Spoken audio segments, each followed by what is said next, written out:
आदरणीय संरक्षक महोदय, अध्यक्ष महोदय, हमारे चतुश्रेणी कर्मचारी संघ के अध्यक्ष महोदय और आदरणीय सभा में उपस्थित सभी मेरे भाई बंधु बहनें, हमारी सबसे मुख्य समस्या है घरेलू उत्पाद। इसके अलावा हमारी और कोई ऐसी समस्या नहीं है। स्थानांतरण है, संयुक्त रूप से है, सभी का अभाव है और सभी से उसमें परेशानियां हैं। और भी मांगे और भी कुछ ऐसी चीज़ें हैं जो हमारी संयुक्त रूप से हैं, लेकिन मुख्य जो हमारी समस्या है वो है घरेलू उत्पाद। वेतन उच्चीकरण के प्रयास भी शुरू किए हैं। माननीय अध्यक्ष महोदय, माननीय संरक्षक महोदय का बड़ा सहयोग रहा है।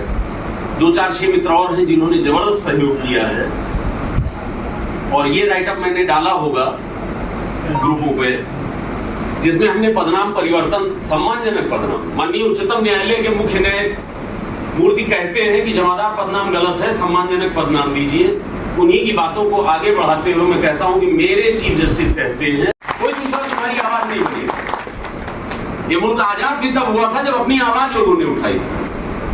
आप उठाना चाहेंगे तो ये संगठन जो संविधान के अधिकारों से बना है, ये संगठन आपके साथ हो।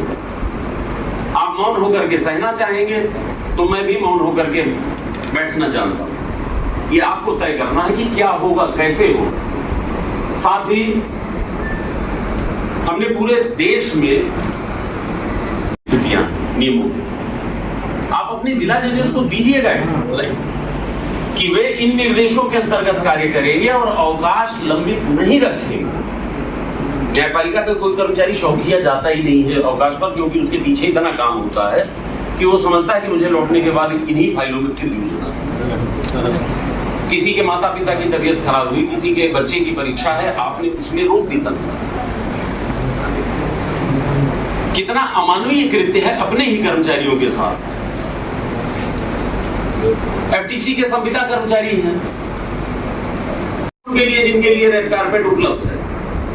हमारी मिट्टी में कांटे मत बोइए, क्योंकि चुभेगा तो रक्तस्राव होगा और उस रक्त से ये भारत भूमि जख्मी हुआ। हम 25,000 की पत्रावलियां देख रहे हैं, हम उसके लिए रिट में जा रहे हैं कि हमारे पदों को बढ़ा दीजिए साहब, हमारे ऊपर काम का बोझ हो गया। कितनी गजब की स्थिति है कि सुप्रीम कोर्ट तक माननीय उच्चतम न्यायालय अपने राइटअप में लिख रहा है कि कभी कभी तो डिस्ट्रिक्ट कोर्ट का पेशकार बाहरी व्यक्ति को लगाकर पेशकारी करा रहा। कभी नहीं होनी चाहिए। हम सभी ये जानते हैं कि अगर सृजित पदों पर जो आज कार्यरत हैं इतने लोग काम करेंगे तो पूरा यूपी चिल्लाएगा कि पेशी भी नहीं मिलेगी। हम काम कैसे करा रहे हैं, ये हमारा। तो यह केवल और केवल माननीय मुख्यमंत्री जी और उनके अधिकारियों के कारण होगा। इसमें न्याय विभाग के कर्मचारियों का कोई दोष नहीं। न्यायपालिका में अगर न्याय के काम बाधित होते हैं तो इसमें हमारा कोई दोष नहीं है, क्योंकि 4 सालों से निरंतर पत्राचार कर रहे हैं, उसके बावजूद ये चीजें नहीं हो रही। माननीय उच्च न्यायालय में हम निरंतर प्रयासरत हैं। सामान्य चीजें हैं, सामान्य विषय वस्तु, कोई कठिनाई नहीं है। हम कहते हैं कि साहब हमारी ट्रांसफर पॉलिसी नहीं है, पॉलिसी बना दी जाए, साल में एक बार ट्रांसफर कर दिया जाए। हम सभी जानेंगे जून में होगा, नहीं होगा, जो मर्जी होगी हो जाएगा। जो लोग कैंसर से जूझ रहे हैं, जिनके माँ बाप बीमार हैं, आज 2 साल बाद आप करोगे और उनके माँ बाप ही नहीं रहेंगे तो ट्रांसफर का मतलब क्या होगा? चढ़ना पड़े उसके पहले ही परिणाम मिल जाए। लेकिन यदि हम बिखरे रहेंगे, एकजुटता नहीं रहेगी, केवल दिखाने को संघ रहेगा, पीछे कर्मचारी खड़ा नहीं होगा, तो दिक्कत आएगी। क्योंकि किसी भी संघ को, किसी भी संगठन को चलाने के लिए धनबल और जनबल दोनों की आवश्यकता होती है। बिना उसके कोई भी संघ, कोई भी संगठन नहीं चल सकता। तो हमारे प्रदेश के जितने भी कर्मचारी हैं, जितने भी पदाधिकारी आए हैं, उन लोगों को भी, सबको ये मालूम ही है कि हमारा जो प्रदेश नेतृत्व है बहुत ही मजबूत है, बहुत संघर्षशील है, जुझारू है, और वो लड़ाई लड़ने में, रिट करने में, हाई कोर्ट सुप्रीम कोर्ट चलने में कहीं भी किसी भी कीमत में पीछे नहीं रहने वाला है। और हमारे चतुश्रेणी के कर्मचारी भाई भी इस लड़ाई में हमारे साथ हैं। हमारे लिए बहुत ही खुशी की बात है और हम बहुत मजबूत होंगे इससे।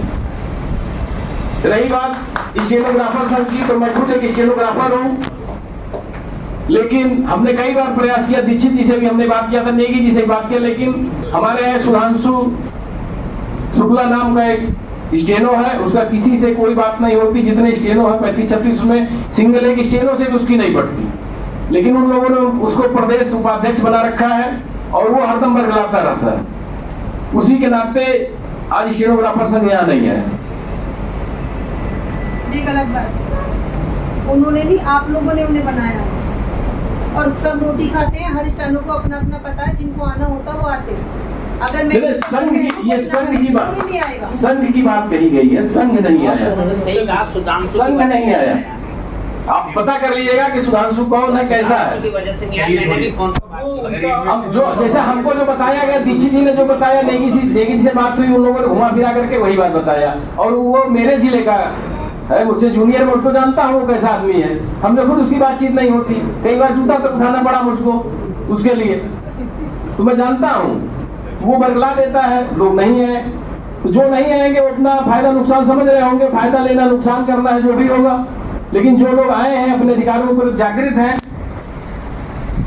तो उनको लाभ मिलेगा, लेकिन उसके लिए लड़ाई लड़नी पड़ेगी, संघर्ष करना पड़ेगा।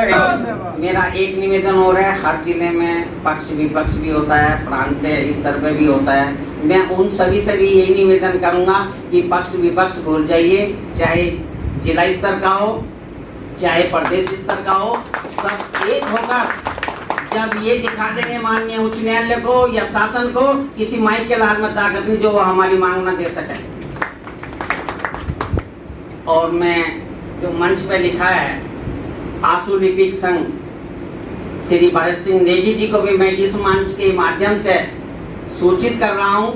श्री दीक्षित जी मथुरा जो प्रांतीय महामंत्री हैं, और जो आशु लिपिक हैं सभी जिलों के या पदाधिकारी हैं, उन सभी को भी मैं यही कहूँ कि ईश्वर उनको भी थोड़ी सी इस बात की सद्बुद्धि दे कि वो अपने परिवार के साथ चलें। और जो यहाँ बैठे हैं अपने अपने जिले में जाकर आशु लिपिक को इस बात का संकेत दे कि अपने परिवार के साथ चलें, अन्यथा कुछ नहीं मिलने वाला, अकेले में कोई कुछ नहीं कर पाएगा। परिवार के साथ रहोगे तो जीत हमारी होगी।